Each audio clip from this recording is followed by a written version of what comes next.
Hello, everybody. Welcome to the Luminaries podcast with Rose and Associates.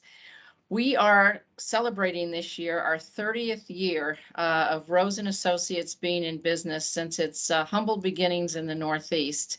As many of you know, we specialize in real estate economic development, advisory services for public, private, and institutional clients.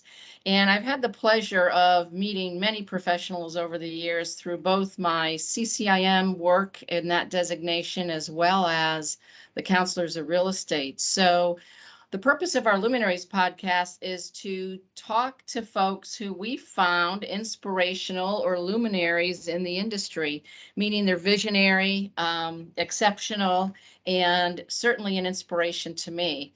Our first guest in this series is Pete Frandano, who is a dear friend and colleague. And he inspired me. We met about a year ago. I guess it's about a year ago. And I've always said someday I'm going to write a book. Well, Pete actually wrote not one, but two books. The first is Endurance Real Estate, which is his first chronicle, a bit of a chronology and a history for his sons, right, Pete? You did that on behalf of your sons, and I'd love to hear more about that. And Pete has a combined, he's a CCIM, GRI, and MBA, combined 30 years experience, not only in the real estate arena, but in Fortune 500 companies. And the inspiration part of this book was his experience on 9/11, being a few gates down from the bad guys at the airport in Boston. So he's been described as a thought leader in the industry, certainly an inspiration to me, and I am humbled and excited to have him join me here and tell us about your second book. Hey, Pete. Great to be here with you, Kathleen. It's a huge humbled privilege to be here with you, especially on your inaugural launch. So I can't tell you, Kathleen, I'm gonna spill the beans as one of our Jedis in the industry. And we all think the world of you. So I'm grateful to be here with you. And yeah, I definitely consider you a dear friend as well. But yeah, it's been fun. The first book, like you said, Endurance Real Estate, it kind of started out as a chronicle for my two sons and then kind of evolved from there. Hoping, we could help some other small business owners and other folks that might be slogging through it. And then, the World War Bitcoin was my second book, and that's a fiction. And it's just, they were both fun to write, but very different. And the World War Bitcoin's a short story. And my eldest was my technical advisor, and we just had fun playing out some scenarios, and that's what it is. It's a scenario in an endless sea of scenarios in that world, and it's just, something that was fun to write. And a lot of us talked about, hey, it's interesting that some of these corporations are coming in to the crypto world and the Bitcoin world and using their own balance sheet to finance it. But what if government entities, those are the really big whales, what if they started coming in and cornering that market? So that's kind of, that's kind of what the book is couched in. So it's been, the national security implications and all that stuff. So it was fun to write. Yeah, and now we're seeing real estate being sold for extraordinary prices in the metaverse with NFTs, and it's all a little overwhelming for somebody like me who, I'm just barely functioning with my computer. So it's really a whole new world, isn't it? It is. And yeah, you're a thought leader, for sure. And you're right. You hit the nail on the head with the NFT thing. That is wild. You've got people, playing virtual Monopoly out there in some of these metaverses. And it is just, it's fascinating to watch. They're gobbling up these sites and trying to control corners, just like you do, Kathleen, with some of your clients and some of your projects. So it's wild to see. It's a fun time to be alive. That's for sure.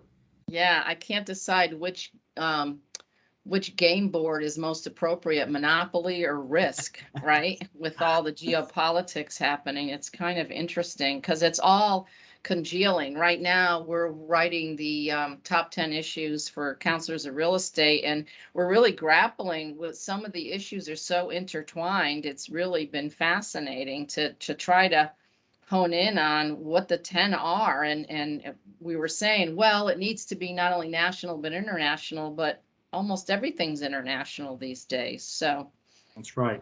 That's kind exactly of right. kind of crazy. All intertwined, that's for sure. It's a small globe.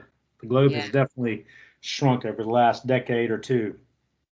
Well, and speaking of globes, you traveled all over the world, and it's interesting in your book you talk about running from peak to peak. So you're saying that real estate and life are endurance sports, right? From your history of running and triathlons, etc. So, of all of your accomplishments and accolades that you have, which do you think has the most impact, has had the most impact on you and your work and your clients' work? And that's a great question, and it's a tough question. As I've mentioned to you before, I've been the beneficiary of a lot of help along my way, and one of my realizations along my little journey is that it seems like whatever finish line I've crossed, whether it's an endurance event or whether it's a business event or a life event, when I've gotten done, and I've told you, I don't beat people up with my faith or my religion. I'm not a priest, a preacher, a rabbi, but I've realized that I've been the beneficiary of a lot of help along the way. That, oftentimes when I've finished something, I've looked back and I realized that I was carried either by somebody or some being. And, if I had to pick one, I would say probably my CCIM designation, in terms of just being all encompassing. Of course, the deals are fun to do and they're great to do, and I love doing them, and that's what puts food on the table. But the CCIM designation itself, I mean, back in 2008, I just lost my father in that March of that year, and then the market cratered. And so I'm at my dad's service, and I'm sitting there thinking to myself, there's no way I'm going to be able to wrap up this designation. And I'm at dinner with uncles and aunts, and one of my uncles looks across the table, and I said, I can't do it this year. I'm going to have to push it off. And he said, finish it. And I looked at him, and I said, he said, finish it. He said, your father would want you to finish it. And he was talking about my CCIM designation. So that little tiny nudge, I was like, he's right. I need to go ahead and knuckle down and get through this. And then I look at all the folks that kind of came in and propped me up that year and helped me push over that little finish line. Friends like Bob Lewis in Burlington, he was like our designee mentor that year for the chapter. He went out of his way to help me. So I look at those kinds of things and I go, that's where people come into your world. You don't even realize it at the time that they propped you up and helped you get over that next finish line. And the reason I say the CCIM designation is, the network has been amazing for me. All the best deals I've ever done have always been part of a team. When I look back on the best deals I've done, and I know that that's always a backstop for me. If I've got a question or if I'm kind of wanting to do a sanity check, I can reach out to a Kathleen Rose or some of my other colleagues, and y'all are my backstop or my guardrails to make sure that I put the numbers together properly, or am I looking at a deal right, or whatever. So my long way of saying probably that designation has helped me the most, and I think it's benefited my clients the most, just being involved with it. And the tools that are available to us is, better than anybody. We probably use about 10% of the tools that are available to us, but the tools that we're afforded through that have been huge for me. So yeah, and you're right in terms of the whatever thing you call it. I always find that when I was thinking about, well, it's 30 years, what have you learned, and what came up, or who are the people that really have stood out in my life and my career as serendipitous, just showed up at the right time and the right circumstances, and those tend to stand out. So that's why I call this podcast Luminaries, because it's people that just, we all meet lots of people in our journey, but some of them really, stand out more than others in terms of just having that connection, whatever that is, and however it gets to us is always really meaningful. So It's a I great name. appreciate that. I love the name Luminaries. That is just that's amazing. When you told me the name of your podcast, I was like, that's perfect. That's absolutely perfect. Yeah. And when we think about all the stuff that has gone on, particularly in the last 2 or 3 years, I mean, between the pandemic and protests and wars now, elections, all the noise that we have in our lives that kind of distract us, and things that are influencing our life and our business. I mean, how has that impacted you and the work that you do? Has it really changed the way you view your life and career? Well, I mean, Not to mention the 9/11 thing, well, I mean, you and I talked about this. I mean, in the book, I do in the end, I joke, but it's not really a joke. I did have somebody along the way say, "Hey, Pete, if I don't have time to read your book, give me the 3 things you want me to take away." And those things are, hey, invest in you, Inc. Right? We're all in ink, and so an investment in you is the best investment you could ever make, because nobody can ever take that away from you, and it's something that's there. And once you've done it, you've done it. And then we're all CEOs of You Inc. And to me, what that means is, hey, what are we doing every single day to advance our ball, to cut through the noise that you talked about, to cut through the clutter, because we've all got so much stuff flying at us every day. And there are people that will allow you to advance their agenda, and that's fine. You especially help a lot of people in your journey, and that's great. We need to be there, but we also need to make sure that we're advancing our ball and that we're cutting through all the clutter. And then that third thing is gratitude and attitude. I'm grateful, for every single day that I've been given. Every day I wake up, I'm grateful that I've been able to put my boots on the ground for another day. And hopefully I've got the attitude and the positivity to advance,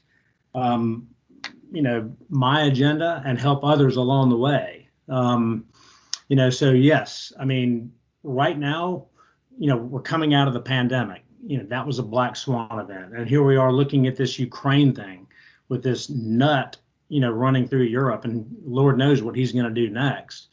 And our hearts are all breaking for those folks. But at the same time, what can we do every single day to make sure that we're focusing on our business, that we're helping others in our journey, and maybe we're, contributing in a small way, hopefully, to the folks that need food and water and sustenance and all that stuff in Ukraine. But it's easy in this world to get distracted. And we're all business owners, right? No matter what you're doing, if you're a manager for a company, you're still the CEO of You Inc., right? Even if you work for a large Fortune 500, you're making a choice. You've chosen to give your labor, your time, your intellectual capital to that company. So you're still the CEO of You Inc. So what are you doing every single day to make sure that you're staying your course and advancing your ball? That's my message to folks. And then to folks, we all have treasure to give, and what are we doing every single day to make sure that we're telling our story? Each of us have our own story to tell, whatever that story might be. What are we doing to share that story, and to make sure that treasure doesn't stay buried? So Yeah, that's a good point, and sometimes, people talk about giving their time, treasure, and talents. And I think, we all have different strengths and different talents, and everybody uses them differently. And I often think about, well, why was I given certain strengths that some people may not appreciate, or wish they were. People are all different, and so how do you kind of mesh different strengths and talents together to make them work in a team environment or in the work that we do? And I always come back to, why was I given these talents, and what am I supposed to do with it? And so I always feel like, well, if our ability is to make you know, a community better, a piece of property better, or even just solely in the profit realm. What are we supposed to do with that? Is it our gift to give on to others, to your point about donating or giving to somebody in terms of mentoring or even, you know, financial assistance? So it's always about, they say, it's a big boomerang. If you give it away, you get more back, right? So Right. it's always been an interesting thought process for me, and that's part of who I find are luminaries. The ones that give the most of their time, talent, and treasure are the ones that become giants or stand out or become luminaries in our world. So That's I exactly. appreciate you for that and all that you do. So what's next for you, Pete Frandano?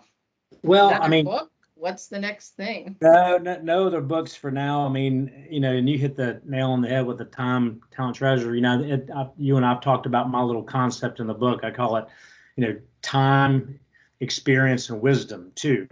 You know, and so many folks have given those three things to me in my career.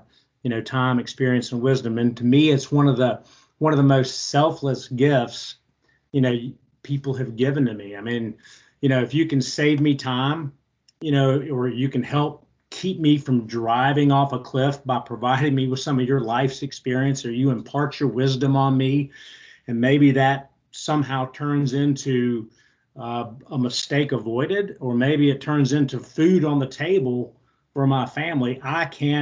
Um, I can't really think of a much bigger or better gift than the gift of two: time, experience, and wisdom. And that's what Kathleen, I mean, that's what I'm trying to do, you know, with the book, and that's what I'm hoping to continue to do, you know, as I move forward into the next several years, is just to, you know, look for opportunities to help others.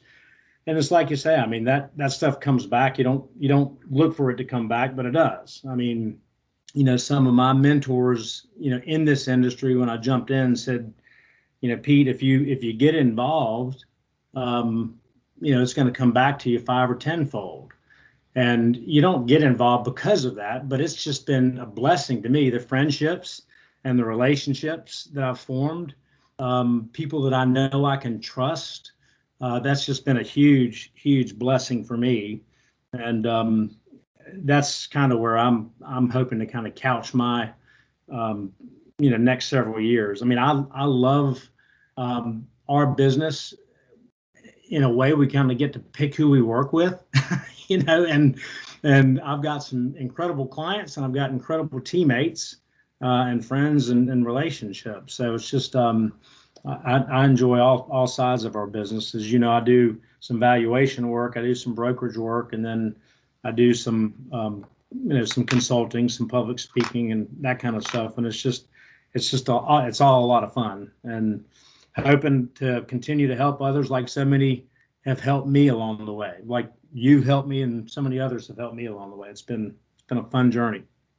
Well, great. Well, thanks for all you do, Pete, and illuminating us with your talent in both the real estate world and appraisal and valuation and all that you're doing. And we really appreciate you and want to thank you for being one of our luminaries in this business and industry. And we certainly hope to continue the journey along with you until we all pass it on to the next generation. So Amen to that. Thanks for take including. care.